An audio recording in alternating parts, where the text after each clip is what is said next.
السلام علیکم۔ سید عبد المجید ندیم چینل میں آپ سب دوستوں کو خوش آمدید۔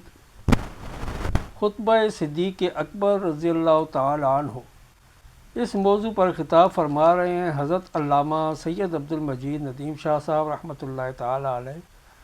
یہ بیان انہوں نے 20 ستمبر سن 1991 گھنٹہ گھر پشاور میں کیا تھا۔ تو آئیے ہم سب مل کر حضرت شاہ صاحب کا یہ بیان سنتے ہیں۔ میں خود نعت پیش کروں۔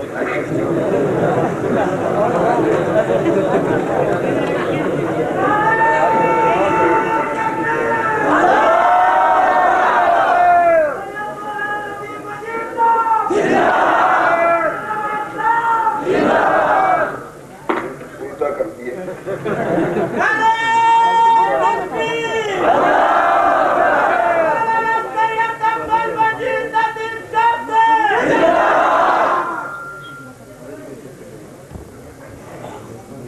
جو دوست کھڑے ہوئے ہیں، اگر ان کے بیٹھنے کا انتظام ہوتا تو مجھے خوشی ہوتی۔ اسٹیج کے عقب میں بھی، پہلوؤں میں بھی اور سامنے بھی سب جو دوست کھڑے ہیں، مجھے بہت گرانی ہو رہی ہے، اور مدنی صاحب کو یہ کمی پوری کر لینی چاہیے انتظامات کے ذمہ۔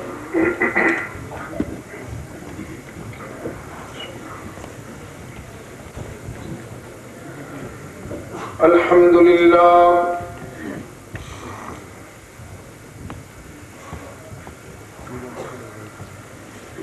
الحمدللہ وحدہ۔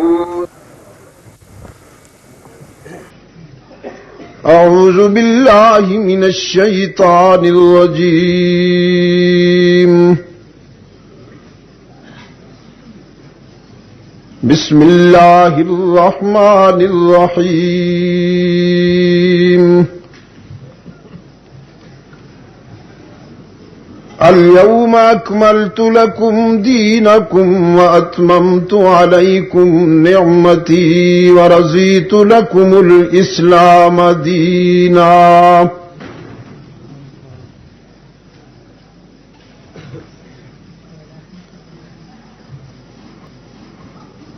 يا أيها الناس ضرب مثل فاستمعوا له.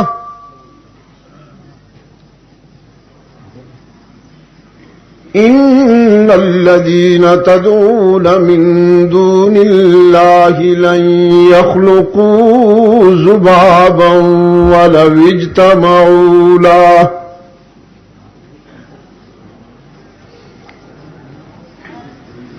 وإن يسلبهم الذباب شيئا لا يستنقذوه منه ضعف الطالب والمطلوب.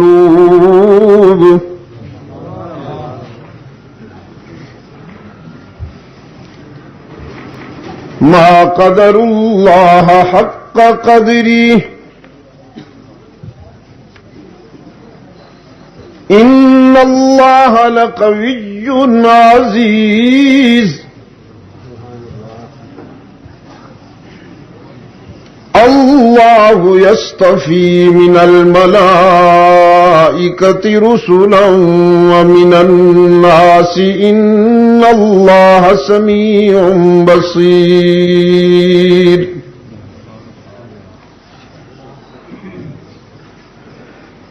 يعلم ما بين أيديهم وما خلفهم وإلى الله ترجع الأمور.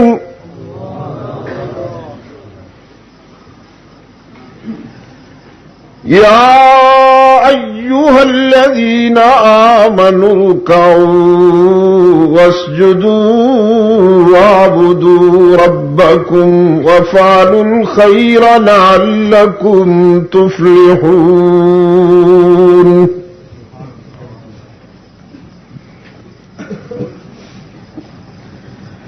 وجاهدوا في الله حق جهاده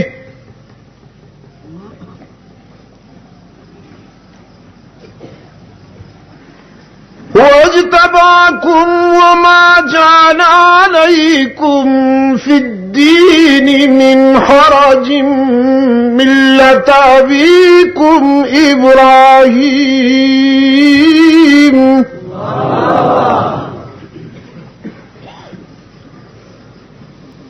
هو سماكم المسلمين من قبل وفي هذا ليكون الرسول شهيدا عليكم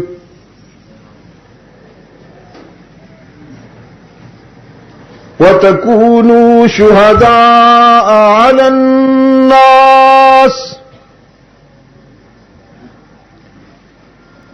فأقيموا الصلاة وآتوا الزكاة واعتصموا بالله هو مولاكم فنعم المولى ونعم النصير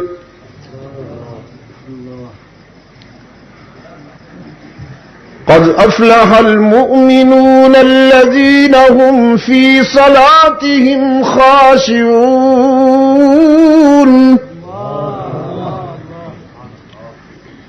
والذين هم عن اللغو معرضون والذين هم للزكاة فاعلون والذين هم لفروجهم حافظون إلا على أزواجهم أو ما ملكت أيمانهم فإنهم غير ملومين فمن ابتغى وراء ذلك فأولئك هم العادون صدق الله مولانا العظيم. وعن معاوية بن أبي سفيان رضي الله تعالى عنهما قال قال قائدنا الأعظم رسول الله صلى الله عليه وسلم من يرد الله به خيرا يفقهه في الدين وصدق رسوله النبي الأمي الكريم ونحن على ذلك لمن الشاهدين والشاكرين والحمد لله رب العالمين. خدا در انتظار حمد مانیست، محمد چشم بر راہ ثنا نیست، محمد حامد حمد خدا بس، خدا مدافرین مصطفیٰ بس. محمد از تو می خواہم خدا را، خدایا از تو حب مصطفیٰ را. اللهم صل علی محمد وعلی آل محمد كما صليت على إبراهيم وعلى آل إبراهيم إنك حميد مجيد. اللهم بارك على محمد وعلى آل محمد كما باركت على إبراهيم وعلى آل إبراهيم إنك حميد مجيد. صدر اجلاس، ارباب علم و دانش، محترم بزرگوں اور عزیز دوستوں، آج 20 ستمبر 1991 ہم یہاں گھنٹہ گھر پشاور سرحد پاکستان میں دعوت و تبلیغ کی نسبت سے جمع ہیں. قرآن و سنت کی اشاعت و تبلیغ کے لیے آپ کی انجمن کے زیر اہتمام غالباً یہ 7ویں نشست ہے جس میں مجھ سے پہلے میرے عزیز ڈاکٹر سومرو صاحب آپ سے مخاطب تھے سیرت سرور کائنات کے حوالے سے. میں ایک طویل بیرونی سفر سے ابھی حاضر ہوا ہوں. افریقی ممالک اور فرانس کے تقریباً 1 ماہ کے دورے سے میری پاکستان واپسی پر یہ پہلی گفتگو ہے جو آپ سے پشاور میں ہو رہی ہے. اس سے آپ اندازہ کر سکتے ہیں کہ پشاور کے در و دیوار سے مجھے کتنا تعلق اور محبت ہے اور یہاں کے احباب کے ارشاد کی تعمیل کرنا میرے لیے کتنا اہم ہے. میں نے آج جمعہ کی نشست میں بھی دوستوں سے یہ گزارش کی تھی کہ اگر اللہ نے ہمیں بعد عشاء کے اجلاس تک زندگی دی تو ہم سیرت سرور کائنات کے اس پہلو پر گفتگو کریں گے کہ ان کی حیات طیبہ کے آخری لمحات اور ان میں پیش آنے والے واقعات سے ہمیں کیا سبق ملتا ہے. جہاں تک فضائل اور مناقب کا تعلق ہے تو جس طرح میرے عزیز ابھی آپ سے مخاطب تھے کائنات کا ذرہ ذرہ اس موضوع پر طبع آزمائی کر رہا ہے اپنے اپنے ذوق کے مطابق. ہمیں تو یہ دیکھنا ہے کہ سیرت سرور کائنات سے ہمیں میسج کیا ملتا ہے اور اسوہ رسول کے عملی تقاضے کیا ہیں. ربیع الاول منصہ شہود پہ آتے ہی پوری دنیا میں کائنات کے اس سب سے بڑے انسان کی سیرت و کردار پر محفلیں بھی سجائی جاتی ہیں, گفتگو بھی ہوا کرتی ہے. زبان سے قلم سے ہر شخص انسانیت کے اس محسن اعظم کو خراج تحسین اور خراج عقیدت پیش کرتا ہے. کرنا چاہیے کہ محمد سب کے ہیں صلی اللہ علیہ وسلم. ربیع اول اس بہار اولین کا نقیب ہے, اس بہار اولین کا امین ہے کہ جس کی طلعت نے, جس کی نمود نے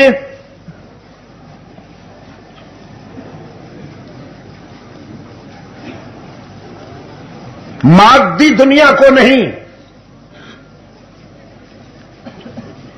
عالم انسانیت کو معطر کر دیا.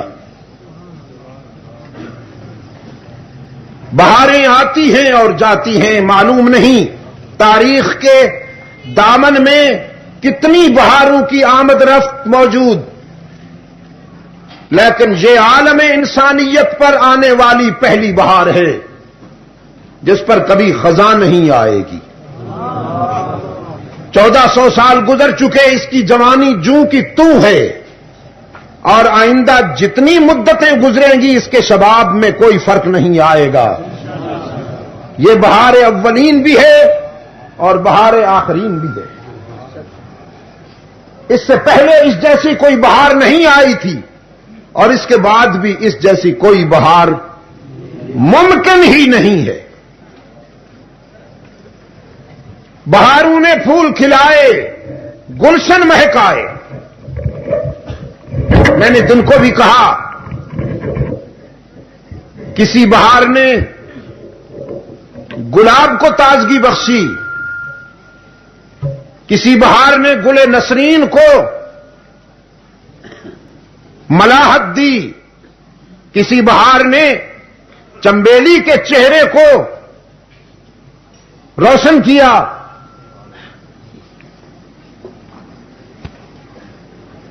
اور کسی بہار نے دن کے راجے اور رات کی نہ معلوم کیا کیا کو روشن کیا. یہ وہ بہار اولین ہے. ربیع الاول میں جو نمود پذیر ہوئی, جس کے گلشن میں کہیں صدق کی خوشبو ملتی ہے, کہیں عدل کی مہک آتی ہے, کہیں حیا و سخا اور کہیں زود و ولا کا منظر سامنے آتا ہے، اس بہار کے دامن میں جو پھول کھلے ہیں وہ اس بہار کی طرح سدا بہار ہے، ان پہ بھی کبھی خزاں نہیں آئے گی۔ صدیق عکس روئے جمال محمد است، کہا نا کسی روشن ضمیر نے، صدیق عکس روئے جمال محمد است اور فاروق ذل جاہو جلال محمد است۔ اس لیے تو اللہ کے محبوب صلی اللہ علیہ وسلم نے فرمایا، یہ میرا سجایا ہوا گلشن ہے، ان میں جتنی بھی خوشبو ہے وہ میرے پسینے کی ہے۔ یہ میری تعلیم و تربیت کے عملی شاہکار ہیں، انہیں تنقید کا نشانہ نہ بنانا۔ ان سے محبت مجھ سے محبت ہوگی اور ان سے بغض مجھ سے بغض ہوگا، اور جو رسول سے بغض رکھے اس کا اسلام سے کیا تعلق۔ عزیز دوستو، یہ ہے فضائل کی باتیں ہوا کرتی۔ آج میں نے آپ سے جو گفتگو کرنی ہے وہ سرور کائنات صلی اللہ علیہ وسلم کی حیات طیبہ کے آخری لمحات سے متعلق ہے۔ جو آیہ کریمہ میں نے پڑھی، آپ صلی اللہ علیہ وسلم کی دنیاوی زندگی کے آخری لمحات میں نازل ہونے والی یہ آیہ کریمہ ہے۔ بھی حج کیے ہوئے ہیں، ٹھیک ہے نا؟ تو اللہ کے رسول صلی اللہ علیہ وسلم نے کتنے حج کیے ہیں؟ کچھ عجیب بات نہیں ہے؟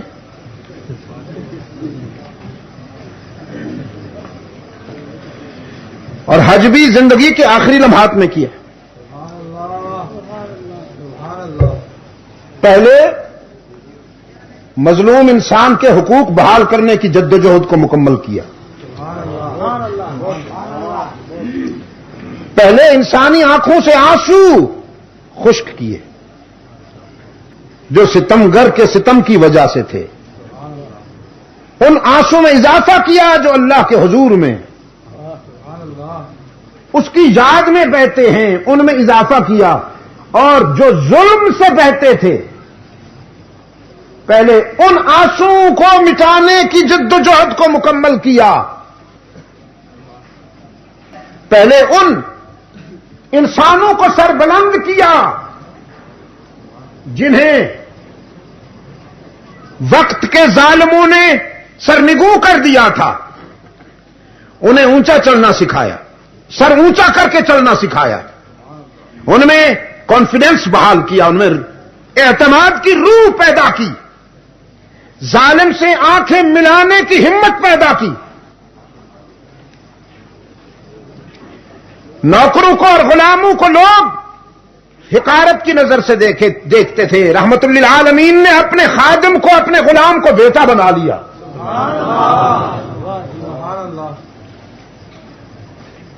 اور بیٹا بھی برائے نام نہیں، برائے کام،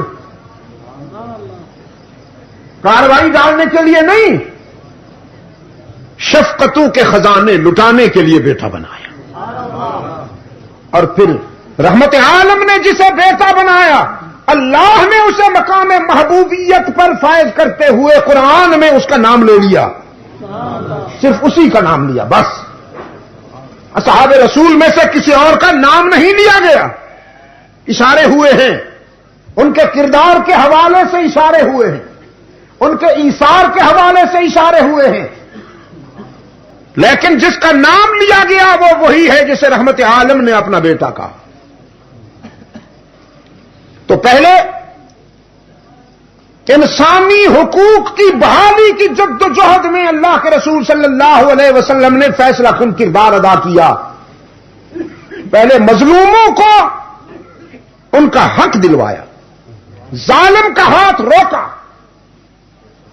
پہلے دھرتی کو ستم سے اور ظلم سے پاک کرنے کی کوشش میں دن رات ایک کر دیا۔ جب اس کام سے فارغ ہو گئے تو پھر اللہ کے در پہ حاضری دی، صرف ایک حج کیا۔ اور ہم امام المتقین ہوئے نا جی، ہم تو ہر سال دوڑ جاتے ہیں تاکہ ہم الحاج کہلائیں، حاجی صاحب کہلائیں، کوئی نمازی صاحب نہیں، کوئی صائم صاحب نہیں، کوئی زکاتی صاحب نہیں، حالانکہ یہ بھی ارکان اسلام میں سے فرائض میں سے ہیں۔ اگر کوئی نماز پڑھتا ہے تو اسے حضرت نمازی صاحب کوئی نہیں کہتا،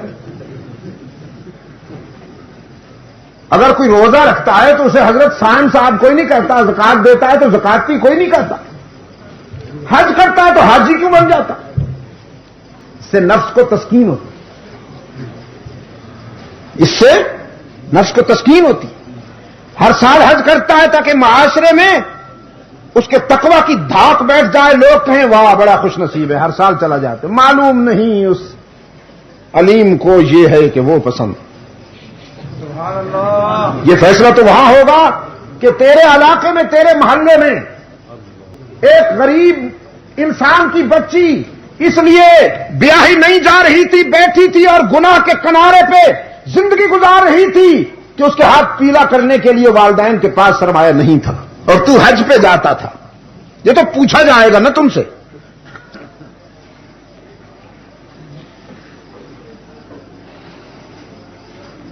تیرے پڑوس میں ایک بھوکا پیٹ کی آگ بجھانے کے لیے اپنے ایمان کو ختم کر بیٹھا تھا۔ قاد الفقر ان یکون کفرا۔ فتوے تو دیتے ہو نا، کبھی انسانی مسائل کو بھی ٹچ کیا؟ ناراض ہوتے ہو نا فلاں نے رشوت کیوں لے لی؟ کبھی یہ سوچا کہ آپ اس کو تنخواہ کتنی دے رہے ہیں، اس کے بچے کتنے ہیں، اس کے ضروریات کتنے ہیں؟ صرف فتویٰ ہی ہے آپ کے پاس۔ جس کا خرچہ 10,000 ہو اور آپ اس کو تنخواہ 1,500 دیں اور آپ اس سے توقع رکھیں کہ وہ متقی بن کے رہے گا، یہ آپ کی خوش فہمی۔ اس کے ضروریات کو ملحوظ رکھتے ہوئے اس کو تنخواہ دیں۔ آپ تو وہ ہیں کہ بظاہر انکار کرتے ہو کہ ہم کوئی تنخواہ نہیں لیں گے، اور ماہانہ خرچ تمہارا 3 کروڑ روپے ہوتا۔ اب بھی اس بھوکے ننگے غریب اور مقروض ملک کی کابینہ جو ماشاء اللہ صرف 53 ارکان پر مشتمل ہے،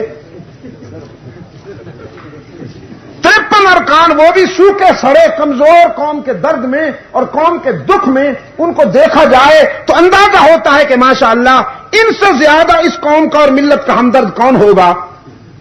ان کی شکلوں اور چہرے دیکھیے، ایسے معلوم ہوتا ہے پوری قوم کا خون چوس کر اپنے ڈھانچے میں اتار لیا ہے، ٹپکتا ہے خون۔ ہاں جی، اور درباری ملا کہتا ہے ایمان کا نور ہے۔ واہ، درباری ملا کہتا ہے ایمان کا نور جھلک رہا ہے۔ 53 ارکان پر مشتمل کابینہ ہے، اور جس پر ماہانہ خرچ زیادہ۔ آپ بہت سادہ ہیں، زیادہ آپ سمجھے کہ نہیں؟ اور صدیق اکبر محمد عربی کی محنت کا پہلا ثمر، ہائے کیا کہہ گیا ہوں، محمد کی محنت کا پہلا ثمر، رسول کی دعوت کا پہلا اثر صدیق اکبر رضی اللہ تعالی عنہ بچی نے تقاضا کیا تھا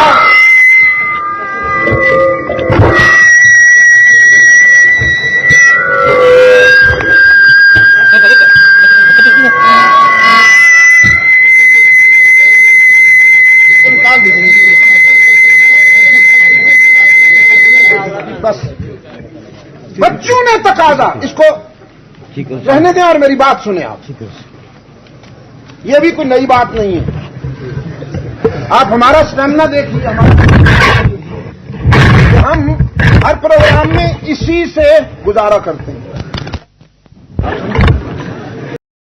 صدیق اکبر رضی اللہ تعالی عنہ پہلے تو مشاہرہ نہیں لیتے تھے،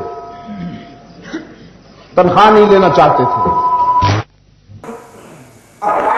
مجبور کیا تو مشاہرے پر آمادہ ہوئے، لیکن اتنا کہ جس سے دال روٹی بن سکے۔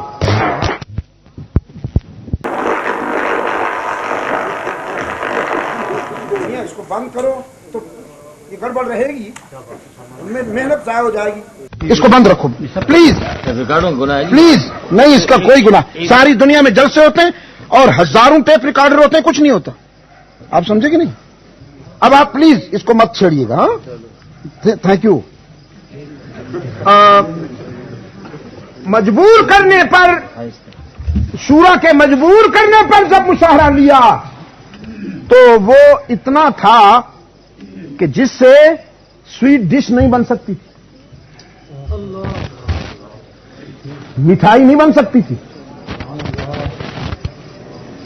بچوں نے چاہا کہ کبھی سویٹ ڈش بنے, محلے میں ادھر ادھر بنتا ہے, میٹھا بچے کھا رہے ہیں تو بچے ہیں, ان کا دل چاہا. انہوں نے جب اصرار کیا تو ان کی والدہ نے کچھ دن تک کچھ بچاؤ, کچھ تھوڑا سا آٹا بچا کر کچھ دنوں کے بعد سویٹ ڈش بنائی, اور صدیق اکبر کے سامنے جب وہ لائی گئی تو پوچھا یہ کہاں سے؟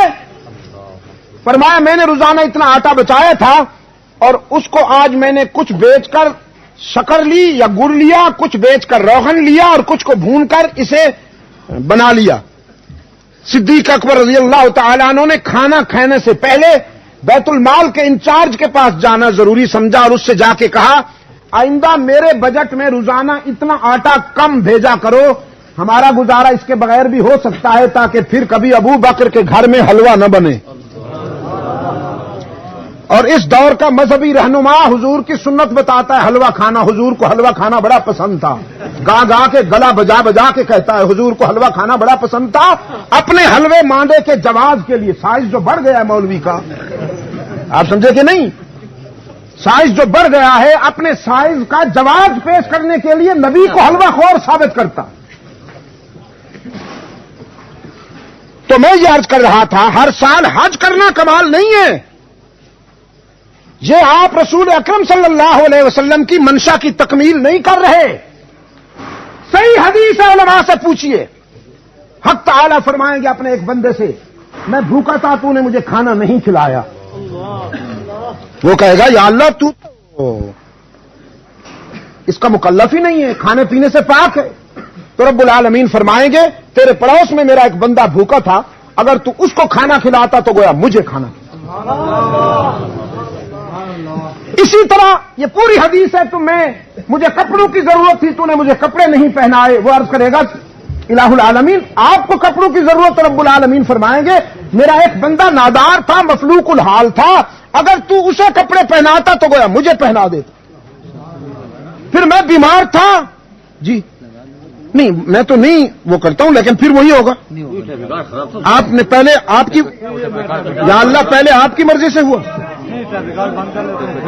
کہ دکھوں کے مدانے میں کام میں لائیں تو انشاءاللہ آپ دیکھیں گے حشر میں کئی حجوں سے بھی زیادہ اس کا اجر آپ کے نامہ اعمال میں ہوگا. یہ بات یاد رکھ کے جائیے گا آج کی اس ملاقات میں کہ رسول اللہ صلی اللہ علیہ وسلم نے صرف ایک حج فرمایا اور وہ بھی زندگی کے فرمایا الیوم اکملت لکم دینکم واتممت علیکم نعمتی. اليوم اکملت لکم دینکم واتممت علیکم نعمتی ورضیت لکم الاسلام دینا.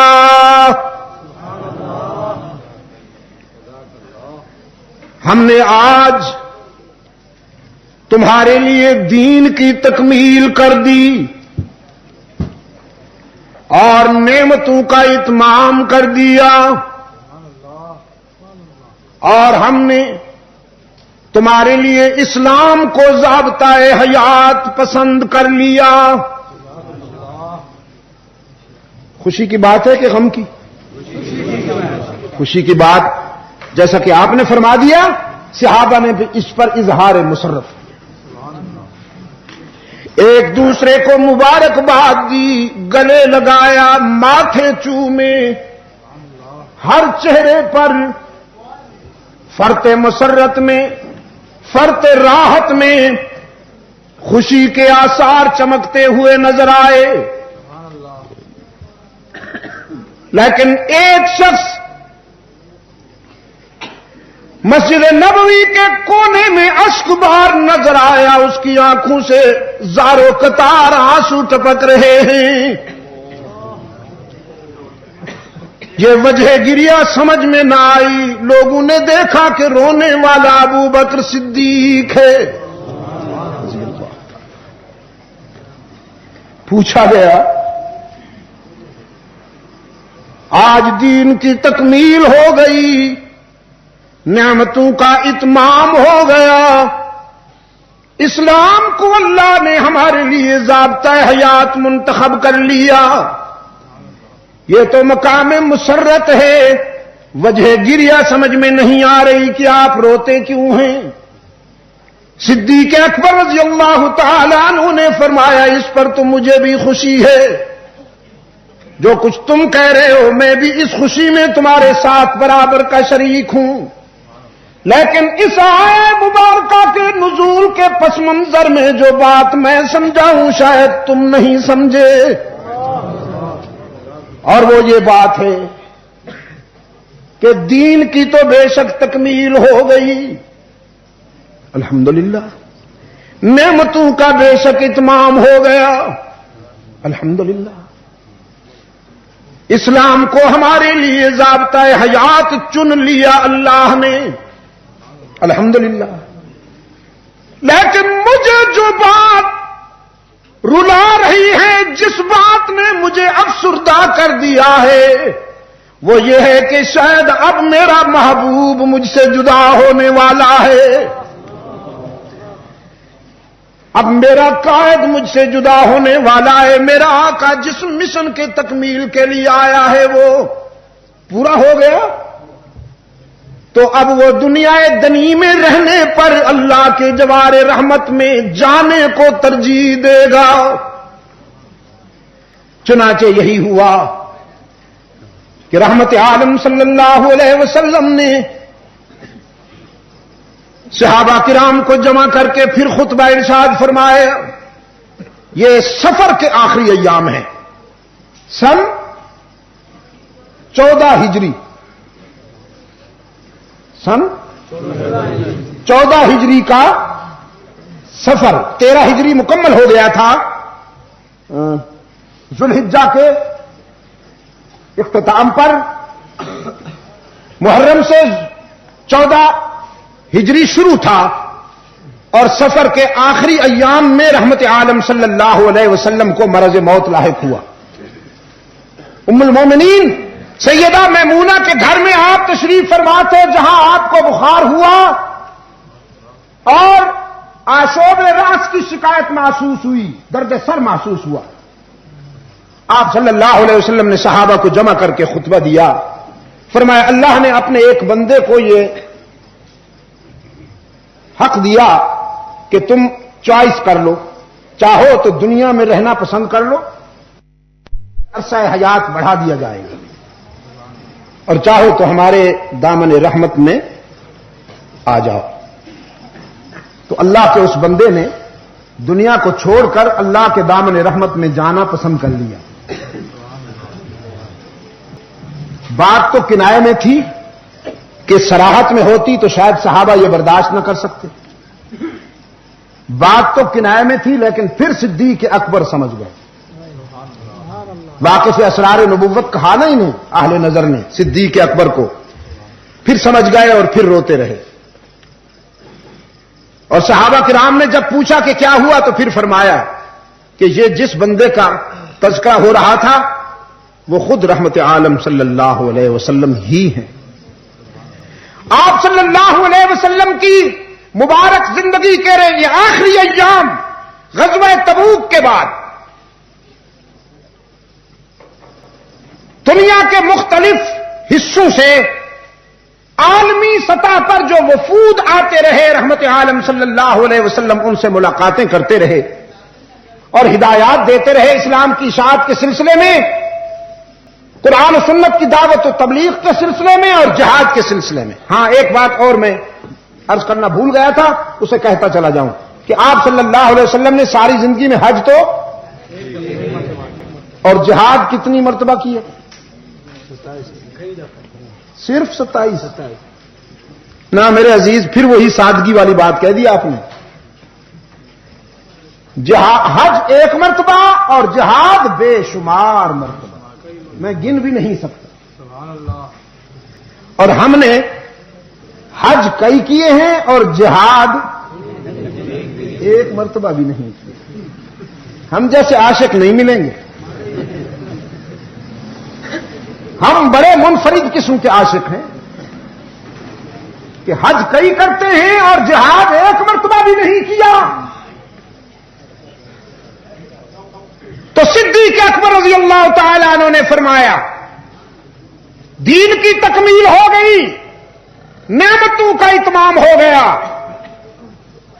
اسلام کو اللہ نے ہمارے لیے ضابطہ حیات منتخب کر لیا، اور رحمت عالم صلی اللہ علیہ وسلم جو مشن لے کے آئے تھے وہ مشن مکمل ہو گیا. سب سے اہم مشن یہ کہ اللہ کی توحید بے داغ رہے. اللہ کی توحید بے داغ رہے. پشاور والوں، اللہ تمہیں نظر بد سے بچائے. اس پلیٹ فارم سے ہر بیماری کے علاج کے لیے قرآن و سنت کے مطابق آواز اٹھتی رہی، اور خصوصی پہچان ہے اس پلیٹ فارم کی کہ توحید و سنت کی اشاعت میں میرے اسلاف نے جو کردار ادا کیا ہے وہ ہمارے لیے معیار ہے. اللہ کی توحید بے داغ ہوگی تو تمہاری دنیاوی زندگی خطرات سے محفوظ رہے گی. اگر توحید کے تصور میں کوئی نقص پیدا کر بیٹھو گے تو خطرات سے نہیں بچ پاؤ گے.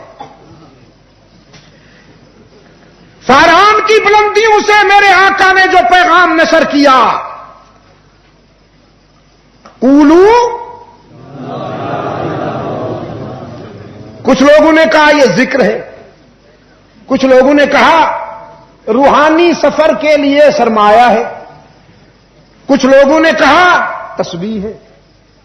یہ سب صحیح ہے، یہ تسبیح بھی ہے، ذکر بھی ہے، روحانی سفر کا سرمایہ بھی ہے. لیکن سچی بات یہ ہے کہ ہر دور کے فرعون کے لیے پیغام موت ہے. لا الہ الا اللہ. توحید صرف یہ نہیں ہے کہ اللہ کے سوا کسی کی عبادت نہ کی جائے، یہ بھی توحید ہے کہ اللہ کے سوا کسی کا سجدہ نہ کیا جائے، اللہ کے سوا کسی کے در کا طواف نہ کیا جائے، اللہ کے سوا کسی کو مشکلات میں پکارا نہ جائے. یہ سب توحید ہے. لیکن یہ بھی توحید ہے کہ ان الحکم الا للہ. سیدنا یوسف نے علی قائدنا وعلیہ التسلیم جو اپنے سجن کے دوستوں سے خطاب فرمایا،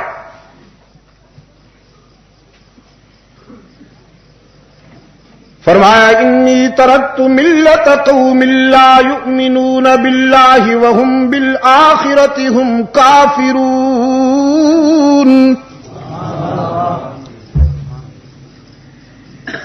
ہائے، حالانکہ مخاطب بھی مسلمان نہیں تھے، لیکن ان کا دل رکھنے کے لیے ان کو کافر کہہ کے نہیں پکارا. فرمایا باہر جیل سے باہر جو کھڑے ہیں نا لوگ، وہ یہ بات نہیں مانتے، آخرت کا انکار کرتے. تبلیغ دل جوڑنے کا سلسلہ ہے، دل توڑنے کا نہیں. یہ یاد رکھیے گا کہ تبلیغ دل جوڑنے کا سلسلہ ہے، دل توڑنے کا نہیں. اور جہاد یہ آپریشن ہے. جیسے ڈاکٹر آپریشن روم میں جب کسی پیشنٹ کو محسوس کرتا ہے کہ اسے آپریشن کرنا مسٹ ہو گیا ہے، ضروری ہو گیا ہے، تو اس کی چیر پھاڑ کرتا ہے. لیکن اس چیر پھاڑ میں بھی دشمنی نہیں ہوتی، شفقت ہوتی ہے، پیار ہوتا ہے، محبت ہوتی ہے. مسلمان بھی جب میدان جہاد میں ہوتا ہے تو بے شک آپریشن کر رہا ہوتا ہے، لیکن اس وقت بھی وہ بہترین اخلاق کا نقیب ہوتا ہے. اس میں شفقت ہوتی ہے، ظلم نہیں ہوتا. اور تبلیغ تو سراسر دل جوڑنے کا سلسلہ ہے. سیدنا یوسف نے فرمایا انی ترکت ملت قوم لا یؤمنون باللہ وهم بالآخرة هم کافرون واتبعت ملت آبائی ابراہیم واسحاق ویعقوب ما كان لنا ان نشرك بالله من شيء ما كان لنا ان نشرك بالله من شيء میں تو اپنے باپ ابراہیم اسحاق اور یعقوب کا متبع ہوں، میں ان کے نقش قدم پر چلنے والا ہوں، اور ہمارے ضمیر نے یہ مناسب نہ سمجھا، ہمارے ضمیر نے یہ گوارا نہ کیا کہ ہم اپنے رب کے حقوق میں کسی اور کو شریک بنائیں۔ یہ ہمیں وفا کے خلاف نظر آیا۔ ما كان لنا ان نشرك بالله من شيء، ہم نے دنیا کی کوئی شے اللہ کے ساتھ شریک کرنا گوارا نہ کیا۔ ہماری جبین کی عاجزیوں کے لیے مسجود کون ہے؟ الحمدللہ۔ دیکھیں میرے عزیز، میرا سرمایہ یہی ہے، جب مروں گا اللہ کے سامنے یہی آوازیں پیش کروں گا۔ ہماری جبین کی عاجزیوں کے لیے حقیقی مسجود کون ہے؟ ہمارا حقیقی معبود کون ہے؟ یہی پہ ضرب ذرا حسر کی ضرب، دائیں بائیں دیکھ کر۔ یہ پچھلے حضرات بھی، کوئی بھیکا بیمار چپ کھڑا ہو یا حیران کھڑا ہو تو اس سے بھی کہلوائیے محبت سے۔ سبحان اللہ۔ انسانی جبین کی عاجزیوں کے لیے حقیقی مسجود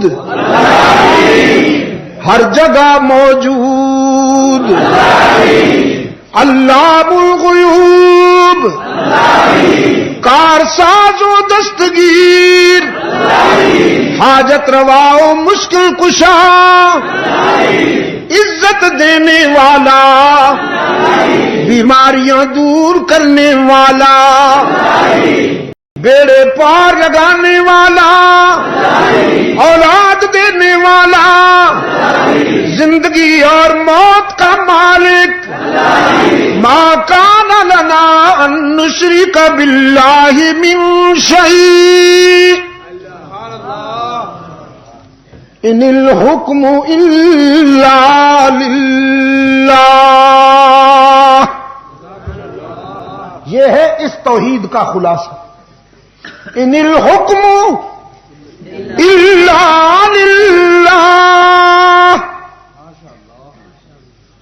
اللہ کے سوا ہم کسی کا حکم نہیں مانتے۔ حکومت اللہ ہی کی، اور بندوں میں جو اس کے حکم کی اطاعت کرنے والے ہوں گے ہم انہی کو اپنا حاکم مانیں گے، اور جو اس کے باغی ہوں گے ہم انہیں کبھی تسلیم۔ ان الحکم الا للہ۔ آگے کیا ہے؟ ذالک من فضل اللہ علینا وعلی الناس ولكن اکثر الناس لا يعلمون۔ یہ ہم پہ بھی اللہ کا فضل ہے اور لوگوں پر بھی اس کا کرم ہے کہ اس نے اپنی توحید کو سمجھنے کی ہمیں صلاحیت عطا کی ہے، استعداد بخشی ہے۔ یہ خطاب تو یوسفی ہے، بظاہر خطاب یوسفی ہے، لیکن تمام انبیاء اور رسول کا ٹارگٹ یہی ہے۔ میرے آقا نے بھی اس مشن کی تکمیل کر لی۔ اللہ کی حکومت کے قیام میں زندگی کے ایک ایک لمحے کو جدوجہد سے آراستہ کیا اور اب سفر کی تیاری کر لی. سفر کی تیاری کر لی. اس دنیا کو چھوڑنے سے 4 دن پہلے رحمت عالم صلی اللہ علیہ وسلم نے حکم دیا کہ میرے یار غار سے کہا جائے اب وہ نماز پڑھے. اصل میں حجرہ عائشہ صدیقہ جو ہے آپ صلی اللہ علیہ وسلم نے اپنی زندگی کے آخری لمحات سیدہ عائشہ صدیقہ کے حجرہ میں گزارے. ازواج مطہرات سے اجازت لے کر باقی تمام بیویوں کی رضامندی کے ساتھ آپ صلی اللہ علیہ وسلم نے اپنے آخری لمحات حجرہ عائشہ صدیقہ میں گزارے. اور اللہ کو یہ انتخاب اتنا پسند آیا کہ حق تعالی نے ہمیشہ کے لیے وہیں اپنے محبوب کے قیام کا فیصلہ فرما لیا. آج بھی رحمت عالم وہیں سو رہی ہیں، یعنی حجرہ عائشہ صدیقہ رضی اللہ تعالی عنہا میں. تو آپ صلی اللہ علیہ وسلم نے علالت کے زمانے میں حجرہ عائشہ صدیقہ رضی اللہ تعالی عنہا میں تو آپ تھے ہی. ذرا کپڑا ہٹا کے صحن مسجد نبوی ہوئے نمازیوں کو دیکھا اور شمع رسالت کے پروانوں نے جب جمال مصطفی کی جھلک دیکھی تو سینوں میں قلوب مرتعش ہو گئے کہ شاید ہمارے آقا آئے. لیکن آپ صلی اللہ علیہ وسلم نے تبسم فرما کر پردہ دوبارہ سامنے کر لیا. آپ نے نقاہت کی وجہ سے چونکہ چلنے کے قابل نہ تھے تو فرمایا ابو بکر سے کہو وہ نماز پڑھائیں. صدیقہ کائنات حضرت عائشہ رضی اللہ تعالی عنہا نے عرض کیا اللہ کے محبوب آپ کے مصلی پر ابو بکر کھڑے ہو کے نماز پڑھا سکے گا؟ میں ان کی بیٹی ہوں اور بیٹی سے زیادہ باپ کو کون جانے گا. ابو بکر سے یہ صدمہ برداشت نہیں ہوگا کہ وہ آپ کی عدم موجودگی میں آپ کے مصلی پہ کھڑا ہو سکے. وہ بہت رقیق القلب ہیں، بہت نرم دل ہیں. کسی اور کے لیے فرمائیے. رحمت عالم صلی اللہ علیہ وسلم نے پھر فرمایا ابو بکر سے کہو میری امت کو نماز پڑھائیں. اور مزے کی بات یہ ہے کہ جن دوستوں کو ابو بکر کا نام ہضم نہیں ہوتا ان کی معتبر کتابوں میں بھی یہ بات لکھی ہوئی ہے.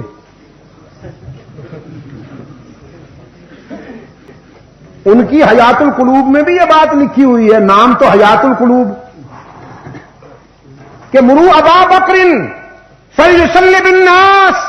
ابو بکر سے کہو وہ میری امت کو نماز پڑھائیں. تو صدیقہ کائنات نے پھر عرض کیا اللہ کے محبوب کہیں صدمے سے ابو بکر یہ تعمیل نہ کر سکیں. تو رحمت عالم صلی اللہ علیہ وسلم نے اب ذرا تیکھے لہجے میں، ذرا تیز لہجے میں فرمایا تم چپ رہو، تم چپ رہو. اور پھر سیدنا علی رضی اللہ تعالی عنہ، سیدنا عباس ابن عبد المطلب رضی اللہ تعالی عنہ کی طرف دیکھ کے فرمایا مرو جاؤ اور ابو بکر سے کہو وہ میری امت کو نماز پڑھائیں. نبی کا لہجہ بتا رہا تھا کہ یہ حکم فرشی نہیں عرشی ہے. میں ہی نہیں چاہتا، میرا رب بھی چاہتا ہے. میں تو ترجمانی کر رہا ہوں اس کے حکم کی. چنانچہ ارشاد رسول کی تعمیل میں صدیق اکبر رضی اللہ تعالی عنہ مصلی پہ آئے اور جو ہی وہ مصلی پہ آئے اللہ کے رسول نے فرمایا میرا جی چاہتا ہے کہ مجھے لے چلو.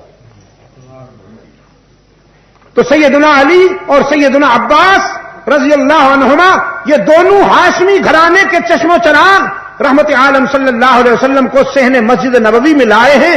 ایک ہاتھ حضرت علی پر اور دوسرا ہاتھ حضرت عباس پہ رکھے ہوئے رحمت عالم صلی اللہ علیہ وسلم تشریف لائے. صدیق اکبر نے جب دیکھا کہ آقا کائنات تشریف لے آئے ہیں تو مصلی سے پیچھے ہٹنے لگے. اتنے میں رحمت عالم صلی اللہ علیہ وسلم پہنچ چکے تھے. آپ نے اپنا ہاتھ ابو بکر کی پشت پہ رکھتے ہوئے فرمایا الا رسلک یا ابا بکر، میں تجھے ہٹانے نہیں ٹکانے آیا ہوں، تم یہی ٹھہرو ابو بکر، تو نے مصلی چھوڑنا نہیں ہے۔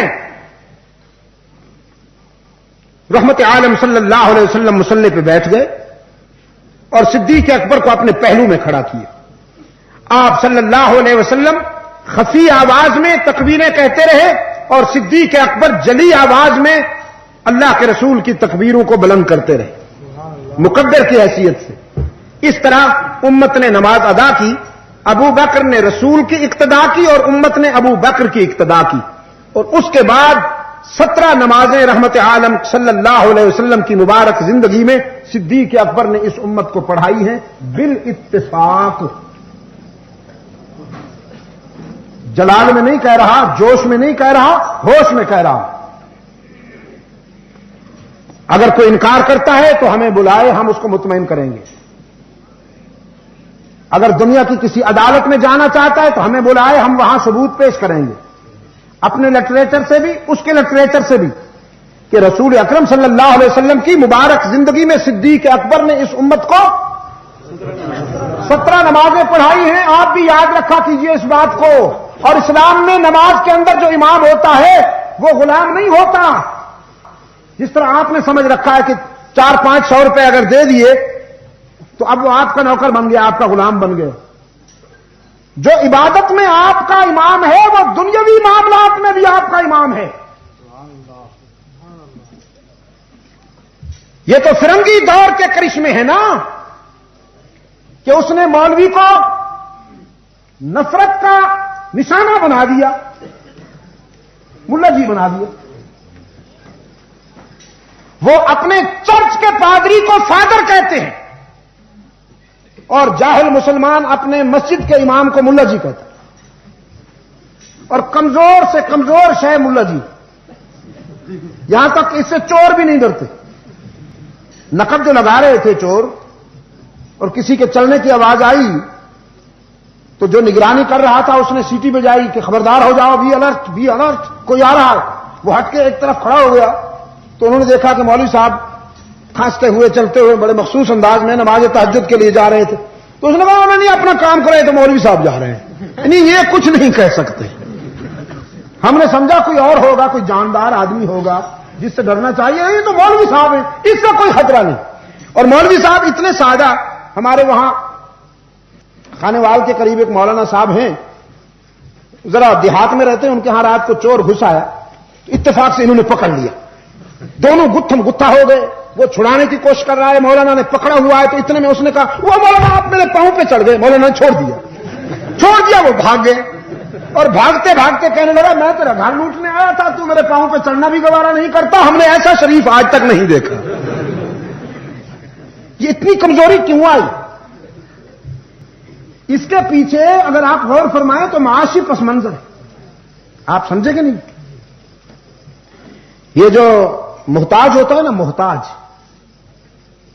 اس کی عزت نفس، اس کی سیلف ریسپیکٹ، اس کا اعتماد، یہ سب کچھ ڈیمیج ہو جاتا ہے۔ اس لیے علماء کرام کوشش کریں کہ وہ محتاج نہ رہیں، اگر اللہ آپ کو توفیق دے۔ ابھی میں فرانس سے آیا ہوں، وہاں مجھے یہ دیکھ کر بڑی خوشی ہوئی کہ وہاں علماء کو میں نے دیکھا نماز پڑھائی مسجد میں، اور مسجد سے اتر کر اپنے بہت بڑی دکانیں ہیں ان کی، بڑے ڈپارٹمنٹل قسم کے سٹور ہیں ان کے شاپنگ سینٹر میں، وہاں آ کر وہ بزنس کرتے ہیں، نماز کے لیے پھر وہاں چلے جاتے ہیں۔ حرمین شریفین کے امام جو ہیں محتاج نہیں ہیں۔ اگر میں آپ کو ان کی تنخواہ بتاؤں تو پھر آپ حیران ہو جائیں گے۔ مسجد نبوی کا جو امام ہے وہ مدینے کا چیف جسٹس بھی ہے، تو وہاں کسی مقتدی سے کہیے نا، وہ کہیں کہ امام صاحب دیر سے کیوں آئے ہیں آپ؟ امام صاحب یہ آپ نے سلوار نیچے کیوں کی ہوئی ہے؟ امام صاحب یہ آپ کی پگڑی یوں کے بجائے یوں کیوں ہے؟ اور امام صاحب یہ آپ ٹوپی کے بغیر پگڑی کے آپ نماز کیوں پڑھا رہے ہیں امام صاحب؟ یہ جو غصہ آتا ہے ہمارے مقتدی حضرات کو، جن کو گھر میں جوتے لگتے ہیں، وہ امام صاحب پر حکم ہوتا ہے۔ آپ یقین کریں، اٹ از مائی ایکسپیرئنس، گھر میں جن کی کوئی نہیں سنتا وہ مسجد میں آ کر امام صاحب پر حکومت کر دیتے، اس لیے کہ امام صاحب محتاج ہیں۔ مجھے آپ معاف کریں گے، میں یہ باتیں اس لیے عرض کر رہا ہوں کہ آپ اس نقطے پر غور کیجئے اور اپنی اصلاح فرمائیے، نماز پڑھائیے اور آپ کے مقتدیوں کو پتا ہو کہ یہ ہم سے لے گا کچھ نہیں۔ اور یہ جو آپ کا محراب میں کھڑا ہوا ہے نا وہ ڈنڈا جس کو پکڑ کر آپ خطبہ دیتے ہیں یتیم کی طرح جیسے اندھا کھڑا ہوتا ہے، اس ڈنڈے کو کبھی کبھی چلایا کیجئے، اس سے ذرا کام لیا کیجئے۔ طریقہ نہیں آتا تو پولیس کے بھائیوں سے سیکھیے کہ لاٹھی چارج کیسے کیا جاتا ہے، اس سے کام لیجئے۔ جو مرید ذرا جو مقتدی ذرا ٹیڑھا ہونے لگے اس ڈنڈے سے اسے سیدھا کیجئے، طبیعت ٹھیک کیجئے اس کی۔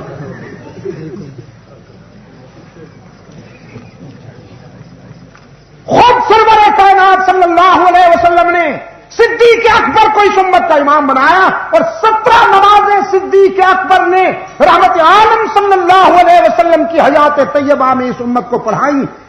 سیدنا علی المرتضیٰ سمیت پوری امت نے بالاتفاق صدیق اکبر کو اپنا امام مانا۔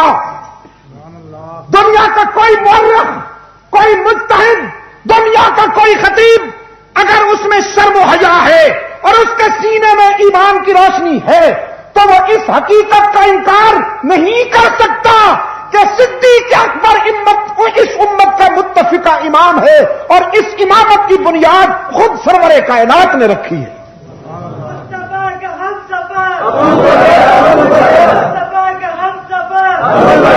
تو ہم اس لیے کہتے ہیں کہ جس کو علی نے امام مانا ہے تم بھی اسے امام مانو۔ اتحاد کی بات کرتے ہو نا تو اتحاد یوں ہوگا کہ جس کو علی نے امام مانا ہے اسے تم بھی امام مانو اور جسے حسن نے امام مانا ہے اسے تم بھی امام مانو۔ محرم میں بتا کے گیا تو ہوں، معلوم نہیں آپ کو یاد ہے کہ نہیں، یاد رکھنا ویسے آپ کی پہچان تو نہیں۔ سیدنا حسن رضی اللہ تعالیٰ عنہ نے اور سیدنا حسین رضی اللہ تعالیٰ عنہ نے، اس لیے تو ہم اللہ کے فضل و کرم کے ساتھ یہ پورے اعتماد کے ساتھ کہہ سکتے ہیں کہ ان کا حقیقی معنوں میں اتباع کرنے والے اہل سنت و جماعت ہیں۔ حسنین کریمین سے عملی محبت کرنے والے اہل سنت و جماعت ہیں، اس لیے کہ اہل سنت و جماعت ان سے محبت کرتے ہیں جن سے حسنین نے محبت کی، ان کی اطاعت کرتے ہیں جن کی حسنین کریمین نے اطاعت کی، اور یہی اسلام کی روح ہے۔ سرکار دو عالم صلی اللہ علیہ وسلم سیدہ عائشہ صدیقہ رضی اللہ تعالی عنہا فرماتی ہیں پانی کا پیالہ اپنے ساتھ رکھوایا اور اس میں ہاتھ ڈبو کر اپنے چہرے پہ کبھی کبھی پھیرتے تھے، اور کبھی کبھی یہ الفاظ بھی کہ فَإِنَّ لِلْمَوْتِ سَكَرَاتٍ، فَإِنَّ لِلْمَوْتِ سَكَرَاتٍ، موت کی سختیاں مسلم ہیں، موت کی سختیاں مسلم ہیں۔ سیدہ فاطمہ آئیں رضی اللہ تعالی عنہا، انہیں قریب ہونے کو اشارہ کیا اور ان کے کان میں کوئی بات کہی تو بے ساختہ رو پڑی سیدہ زہرا۔ پھر رحمت عالم نے اشارہ کیا، پھر وہ قریب ہوئی تو کان میں کوئی اور بات کہی تو آنکھوں میں آنسو ہونے کے باوجود ہنس پڑی۔ سیدہ عائشہ فرماتی ہیں اس وقت تو حالات کی نزاکت کی وجہ سے ہم نے نہ پوچھا، لیکن رحمت عالم صلی اللہ علیہ وسلم کی وفات کے بعد ہم نے سیدہ فاطمہ سے پوچھا تھا اس دن آپ کا رونا اور ہنسنا بڑی عجیب بات تھی، کیا ہوا؟ فرمایا پہلی مرتبہ جب ابا جان نے مجھے بلایا تو فرمایا فاطمہ ہر رمضان کو جبرائیل امین مجھ سے ایک مرتبہ قرآن کریم کا دور کرتے تھے، اس مرتبہ جبرائیل امین نے مجھ سے 2 مرتبہ قرآن کریم کا دور کیا، جس سے ظاہر ہوتا ہے کہ شاید اب میری روانگی ہے، جس سے میں نے اندازہ کیا کہ اب دنیا چھوڑنے کا وقت آ گیا ہے۔ تو پھر اگر میں چلا جاؤں تو صبر کا دامن نہ چھوٹنے پائے، ہاں لخت جگر صبر کا دامن نہ چھوٹنے پائے۔ اس بات نے میری آنکھوں میں آنسو بھر دیے۔ پھر مجھے روتا دیکھ کر رحمت عالم صلی اللہ علیہ وسلم نے قریب بلا کے فرمایا فاطمہ حشر میں سب سے پہلی عورتوں میں سے جو ملاقات ہوگی وہ تجھ سے ہوگی۔ یہ سن کر میں ہنس دی اور اللہ کا شکر ادا کیا۔ رحمت عالم صلی اللہ علیہ وسلم ربیع الاول کی 12 تاریخ کو دن کے تقریباً 1 بجے اللہ کو پیارے ہوتے ہیں. ربیع الاول کی 12 تاریخ کو. اس لیے عام مسلمان جب یہاں فرقہ واریت کا زہر نہیں پھیلا تھا تو ربیع الاول کی 12 تاریخ کو 12 وفات کہا کرتے تھے, خیرات کرتے تھے جتنی اللہ توفیق دیتا تھا, تلاوت کرتے تھے, خیرات کرتے تھے ایصال ثواب کے لیے. اور اب تو سیاست کے لیے 12 ربیع الاول کو استعمال کیا جاتا ہے, جلوس نکالے جاتے ہیں اور طاقت کا مظاہرہ کیا جاتا ہے اور نہ معلوم کیا کیا کیا جاتا ہے. گھوڑوں کو سجایا جاتا ہے, اونٹوں کو سجایا جاتا ہے. صرف مولوی صاحب نہیں,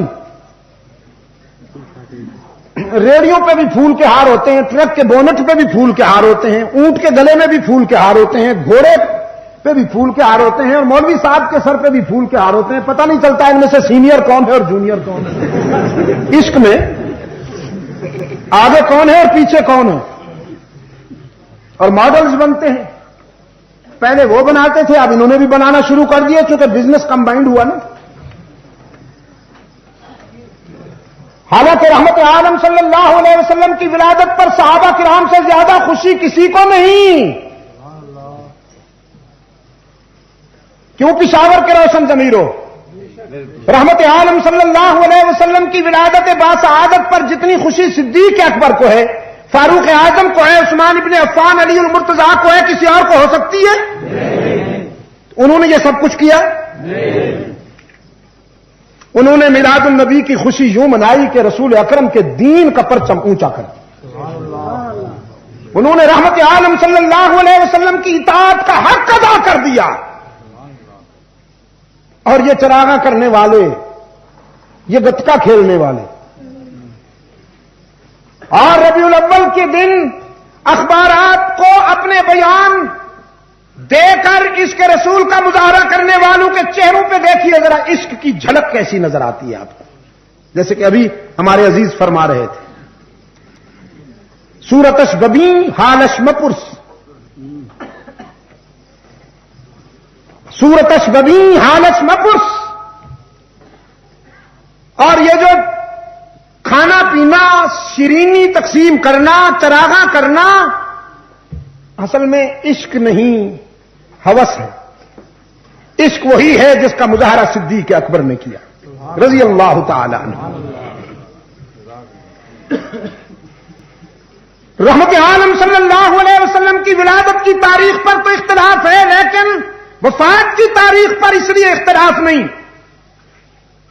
کہ وفات کی تاریخ جب مرتب ہوئی, جب آپ صلی اللہ علیہ وسلم کی وفات ہوئی تو اسلام کی طلوع ہونے کو 23 سال ہو چکے تھے.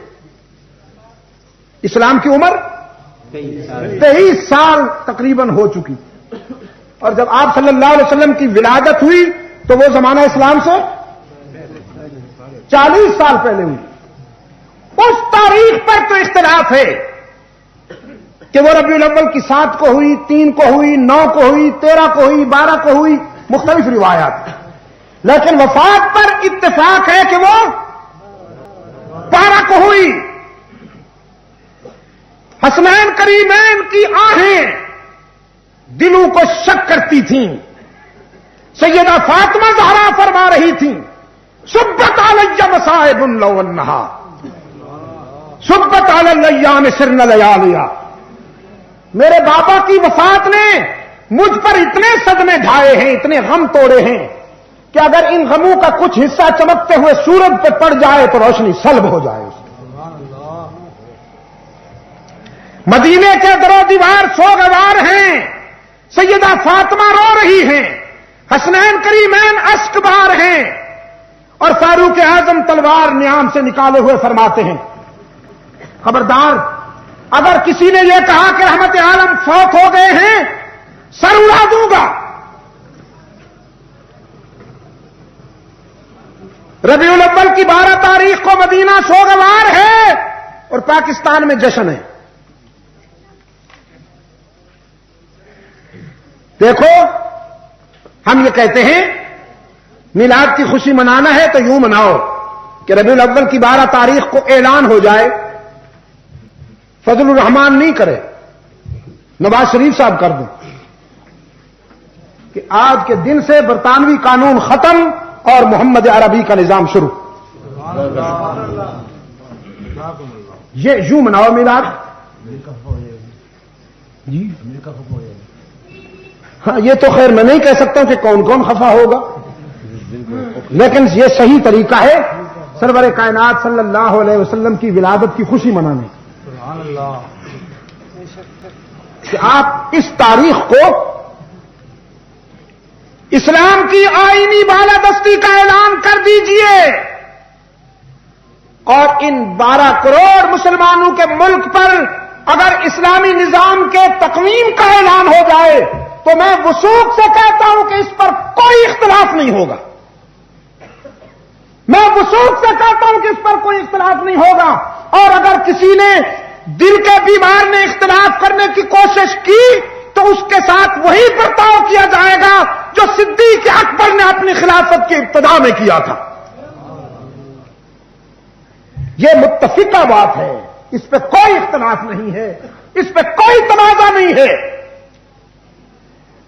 جناب صدیق اکبر رضی اللہ تعالیٰ عنہ آئے، فاروق اعظم رضی اللہ تعالیٰ عنہ فرط غم میں شمشیر بکٹ پھرتے ہیں، فرماتے ہیں خبردار اگر کسی کی زبان پر یہ جملہ آیا کہ حضور فوت ہوئے ہیں وہ میری تلوار سے بچ نہیں پائے گا.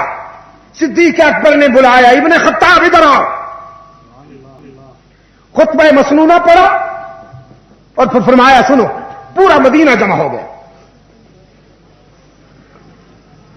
فرمایا ان اللہ عمر محمدا صلی اللہ علیہ وسلم وابقاه. الحمد للہ نحمده ونستعینه ونستغفره ونؤمن به ونتوکل علیہ ونعوذ باللہ من شرور انفسنا ومن سیئات اعمالنا من يهده الله فلا مضل له ومن يضلل فلا هادي له ونشهد ان لا اله الا الله وحده لا شريك له ونشهد ان سيدنا محمدا عبده ورسوله الى اخره. اما بعد ان الله امر محمدا صلی اللہ علیہ وسلم وابقاه. صدیق اکبر کا خطبہ. ان اللہ امر محمدا صلی اللہ علیہ وسلم وابقاه حتى اقام دین اللہ واظہر امر اللہ وبلغ رسالۃ اللہ وجاهد في سبيل الله ثم توفاه الله على ذلك وقد ترككم على الطريقة.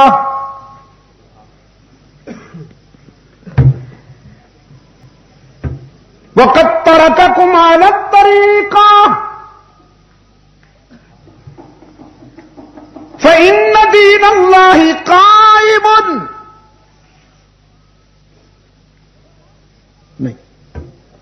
فمن كان منكم الله ربكم فهو حي لا يموت. فمن كان منكم الله ربكم فهو حي لا يموت. ومن كان يعبد محمدا ويزعمه إلها فإن إلهه قد مات. کتنے دو ٹوک الفاظ ہیں. ومن كان يعبد محمدا ويزعمه إلها فإن إلهه قد مات. فاتقوا الله أيها الناس واعتصموا بدينكم وتوکلوا علی ربکم فإن دین اللہ قائم وإن کلمۃ اللہ تامہ فإن اللہ ناصر من نصر وإن کتاب اللہ بین اظہرنا وهو الشفاء والنور فیا ایھا الناس قال اللہ تعالی کل نفس ذائقۃ الموت وقال اللہ تعالی کل شیء ہالک الا وجہہ وقال اللہ تعالی انک میت وانہم میتون وقال اللہ تعالی وما محمد الا رسول قد خلت من قبله الرسل افإن مات او قتل انقلبتم على اعقابكم ومن ينقلب على عقبيه فلن يضر الله شيئا.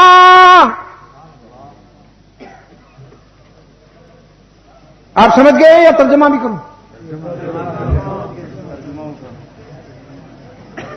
صرف قرآنی آیات کا یا سارے کا؟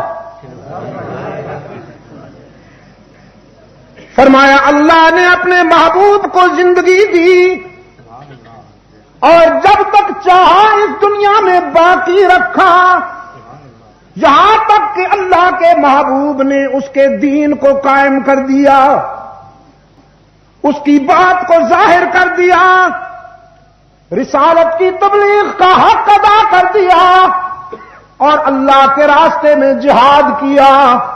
پھر اللہ نے انہیں اپنے پاس بلا لیا، لیکن رحمت عالم نے تمہیں ایک پختہ طریقے پہ چھوڑا ہے، صراط مستقیم پہ چھوڑا ہے، بھٹکنے کے لیے نہیں.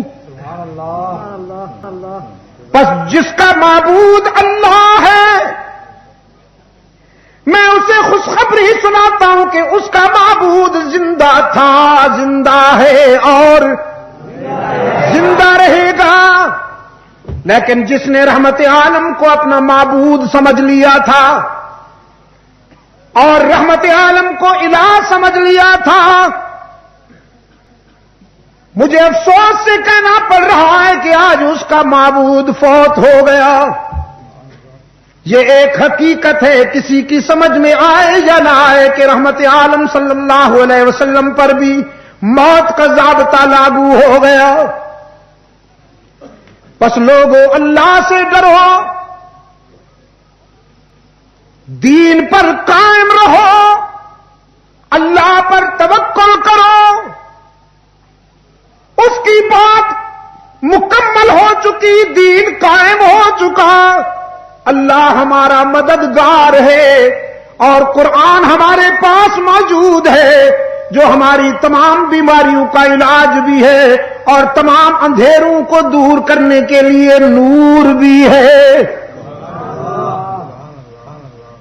پھر قرآن کریم کی ان آیات کو کوٹ کیا صدیق اکبر نے کہ رب العالمین نے فرمایا ہر شے دنیا کی مٹنے والی ہے، جسے ہم نے بنایا موت کا مزہ چکھے گی، وہی باقی رہنے والی ذات ہے. اللہ نے اپنے محبوب کو خطاب کر کے فرمایا موت آپ پہ بھی آئے گی، آپ کے مخالفین پہ بھی آئے گی، پھر حشر میں آپ بھی اور وہ بھی آئیں گے، ان سے تمام باتوں کے متعلق پرسش ہوگی. فرمایا محمد عربی صلی اللہ علیہ وسلم ہمارے معبود نہیں محبوب تھے، اللہ کے رسول تھے، اللہ نہیں رسول اللہ تھے. محمد عربی اللہ نہیں رسول اللہ تھے. یہی فرق ہے عیسائیوں میں اور مسلمانوں میں کہ عیسائی کہتے ہیں مسیح اللہ بھی ہے اور رسول بھی.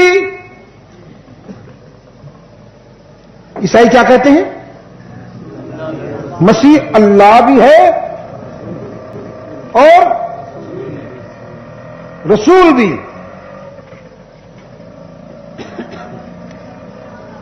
اور ہم کہتے ہیں رحمت عالم صلی اللہ علیہ وسلم اللہ نہیں رسول اللہ ہیں. یہ فرق ہے ان میں اور ہم میں. عیسائی کہتے ہیں اللہ بھی مشکل کشا ہے اور مسیح بھی حضرت عیسیٰ علیہ السلام بھی مشکل کشا ہیں. وہ کہتے ہیں اللہ کے آگے بھی جھکیں گے اور عیسیٰ کے آگے بھی جھکیں گے. وہ کہتے ہیں اللہ سے بھی مدد مانگیں گے اور عیسیٰ علیہ السلام سے رسول سے بھی مدد مانگیں گے. اور مسلمانوں کا کیا عقیدہ ہے کہ مدد کس سے مانگنی چاہیے؟ کہ نماز کی ہر رکعت میں یہ ریہرسل کرائی جاتی ہے ہم سے ایاک نعبد و ایاک نستعین. ہم تیری ہی عبادت کرتے ہیں اور کرتے رہیں گے. جزاکم اللہ. ہم تیری ہی عبادت کرتے ہیں اور کرتے رہیں گے. ہم تجھ سے ہی مدد مانگتے ہیں اور مانگتے رہیں. یہ ہے فرق مسلمانوں میں اور عیسائیوں میں. صحابہ کرام فرماتے ہیں ہم نے جب یہ سنا تو ایسے محسوس ہوا جیسے قرآن کی یہ آیتیں ابھی نازل ہو رہی ہیں. حالانکہ یہ سب وہ آیتیں تھیں جو پہلے بھی ہم سن چکے تھے, یاد کر چکے تھے, تلاوت کرتے تھے, لیکن آج صدیق اکبر نے اس انداز میں پڑھی کہ ہمیں یوں محسوس ہوا جیسے ابھی نازل ہو رہی. اور ہمیں یقین ہو گیا کہ یہ حادثہ ہو چکا ہے. رحمت عالم صلی اللہ علیہ وسلم اس دنیا سے جا چکے ہیں. اب صدیق اکبر رضی اللہ تعالی عنہ نے فرمایا قرآن کے لہجے میں انقلبتم علی اعقابکم. جس راستے پر اللہ کے رسول نے ہمیں لگایا اس راستے سے ہٹنا ہے یا ٹکنا ہے؟ اس راستے سے بھٹکنا ہے یا قائم رہنا ہے؟ یاد رکھو اگر تم اس راستے سے ہٹ بھی گئے تو اللہ کو, اس کے دین کو اور اس کے رسول کو تو کوئی فرق نہیں پڑے گا, تمہاری دنیا اور آخرت خراب ہو جائے گی.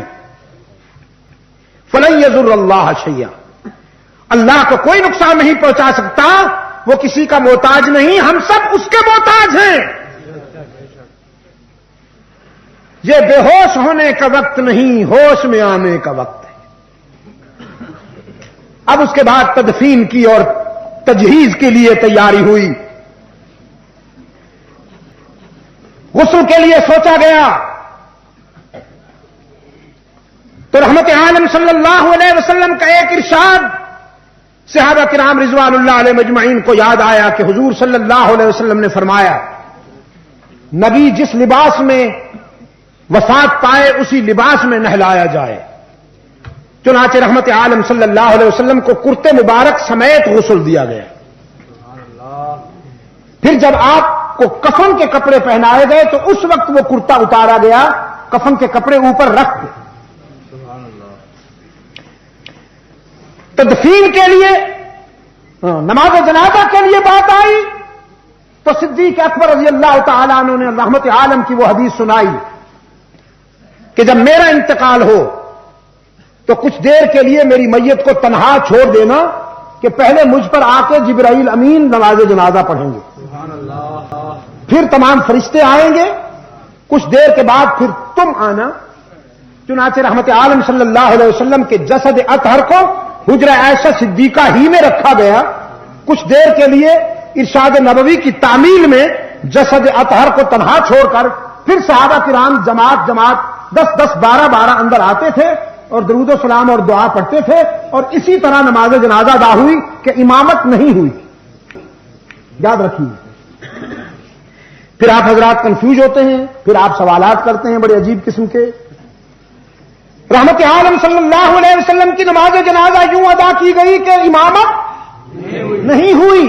10 12 کی صورت میں مسلمان حجرہ عائشہ صدیقہ میں آتے رہے اور نماز درود و سلام پڑھتے رہے اور دعائے جنازہ پڑھتے رہے. اس کے بعد تدفین کی بات آئی تو صدیق اکبر نے پھر حضور اکرم صلی اللہ علیہ وسلم کی وہ حدیث سنائی کہ آپ صلی اللہ علیہ وسلم نے فرمایا پیغمبر جہاں فوت ہوتا ہے وہیں دفنایا جاتا ہے. چنانچہ جہاں رحمت عالم صلی اللہ علیہ وسلم نے وفات پائی اسی جگہ آپ صلی اللہ علیہ وسلم کی قبر کھودی گئی اور وہیں رحمت عالم صلی اللہ علیہ وسلم کو اللہ کے سپرد کیا گیا. تدفین کے بعد سیدہ فاطمہ زہرا رضی اللہ تعالی عنہا نے صحابہ سے پوچھا سارا کام مکمل ہو گیا؟ عرض کیا ہاں سیدہ سارا کام مکمل ہو گیا. پھر رو پڑیں اور کہنے لگیں جن زلفوں کی اللہ نے قرآن میں قسمیں کھائیں، جس چہرے کو قرآن کی آیات سے تزئین بخشی گئی، جو جسم معطر تھا کہ جس کی خوشبو سے پوری دنیا معطر ہوئی، تم نے اس جسم پر کیسے مٹی ڈالی؟ تمہارے دل نے کیسے گوارا کیا کہ تم نے اس جسم پر مٹی ڈالی؟ اور صحابہ کرام رضوان اللہ علیہ مجمعین پر جو کیفیت طاری ہوئی اس جملے پر، وہ میں الفاظ میں بیان کرنے سے قاصر ہوں دوستو. لیکن ربیع الاول کی 12 تاریخ صدیق اکبر کے خطبے کی گونج آج بھی سنائی دیتی ہے کہ بے ہوش ہونے کا نہیں، ہوش میں آنے کا وقت ہے. آج کے حالات میں بالخصوص جبکہ پوری دنیا اضطراب کا شکار ہے، سائنس اور ٹیکنالوجی نے دنیا کو، انسانی برادری کو مادی سہولتیں تو فراہم کی ہیں لیکن دلوں سے سکون چھین لیا. پہلے انسان جھوپڑے میں پرسکون سوتا تھا، اب کوٹھیوں اور محلات میں سکون کی نیند نہیں میسر آتی، اسے خواب آور گولیاں کھانی پڑتی ہیں. یہ منشیات کی لعنت کیا ہے؟ یہ لوگ کیوں نشہ کرتے ہیں؟ اس لیے کہ وہ بے چین ہیں، اپنی بے چینی کو دور کرنے کے لیے نشہ کرتے ہیں. روس بھی ناکام ہو گیا ہے، امریکہ بھی ناکام ہو گیا. دنیا تمام تر کوششوں کے باوجود منشیات کی لعنت کو دور نہیں کر سکی، اس لیے کہ جب تک انسان کے اندر کی بے چینی کو دور نہیں کرو گے یہ سب بیماریاں جو کی تو رہیں گی. اور اندر کی بے چینی کو دور کرنے کے لیے محمد کے پیغام کی اشاعت کی ضرورت ہے صلی اللہ علیہ وسلم. اس پیغام کی اشاعت کی ضرورت ہے جس نے بکریاں چرانے والوں کو انسانی قافلے کا سالار بنا دیا. اس پیغام کی اشاعت کی ضرورت ہے جس نے قساوت کو سعادت سے بدل دیا، عداوت کو محبت سے بدل دیا، دشمنیوں کو دوستیوں سے بدل دیا، جہالت کو معرفت سے بدل دیا، بگڑنے والوں کو ایسا بنایا کہ فرشتوں سے بھی بلند و بالا نظر آئے. اللهم صل على سيدنا محمد النبي الأمي وعلى آله وأصحابه وبارك وسلم. ربنا آتنا في الدنيا حسنة وفي الآخرة حسنة وقنا عذاب النار. اے اللہ عالم اسلام کی مدد فرما، مسلمان جہاں کہیں مظلوم و مجبور ہیں ان کی دستگیری فرما، روحانی جسمانی بیماروں کو شفائے عاجل عطا فرما، پاکستان کو قرآن و سنت پر مبنی آئین عطا فرما، فلسطین کے مسلمانوں کی مدد فرما، افغانستان کے مسلمانوں کی مدد فرما، کشمیر کے مسلمانوں کی مدد فرما. اس سرزمین پر اعلاء کلمت اللہ کے لیے جمعیت علماء اسلام کی جدوجہد کو اے اللہ کامیابیوں سے ہمکنار فرما. اور جیسا کہ ہمارے عزیز نے فرمایا ہم سب کو اس قافلہ حق و صداقت میں شمولیت کی توفیق عطا فرما. ابھی آپ حضرت علامہ سید عبد المجید ندیم شاہ صاحب رحمۃ اللہ تعالی علیہ کو سماعت فرما رہے تھے.